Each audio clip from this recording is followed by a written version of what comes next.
டைனோசரின் நண்பர்கள் ஒரு சிறிய கதை. ஒரு காட்டில் ஒரு சிறிய டைனோசர் இருந்தது. அது மற்றைய டைனோசரை விட சற்று வித்தியாசமாக தனக்கு ஒரு நண்பன் இல்லை என்று கவலைப்பட்டது. அது எந்த மிருகத்தின் அருகில் சென்றாலும் அந்த மிருகங்கள் அதைக் கண்டு பயத்தில் ஓடிவிடும்.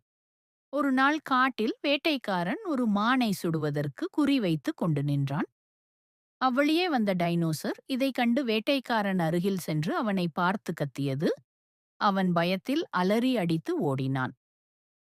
மான் டைனோசருக்கு நன்றி கூறியது.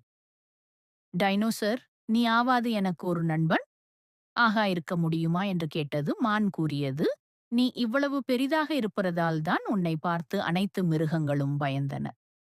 ஆனால் நீ உருவத்தில் மட்டுமே பெரிது, உள்ளத்தில் சிறியவனாகவே இருக்கிறாய் என்று கூறிவிட்டு சென்றது. சில காலம் கழித்து ஒரு நாள் ஆற்றின் குறுக்கே ஒரு பெரிய மரம் நீர் வராமல் தடுத்துக் கொண்டிருந்தது. நீர் இன்றி அனைத்து மிருகங்களும் தவித்தன. அப்போது டைனோசர் அங்கே வந்தது. ஆ, அதைக் கண்டு பயத்தில் ஒளிந்து கொண்டனர் மற்ற மிருகங்கள்.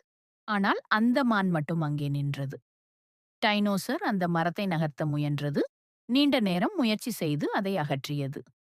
அனைத்து மிருகங்களும் சந்தோஷமாக வந்து டைனோசருக்கு நன்றி கூறினார்கள். உன்னை நாங்கள் எங்கள் நண்பன் ஏற்றுக்கொள்கிறோம். நீ உண்மையில் ஒரு நல்ல டைனோசர் என்றன டைனோசர் சந்தோஷப்பட்டது. அன்றைக்கு முதல் அனைவரும் நண்பர்களாக இருந்தனர்.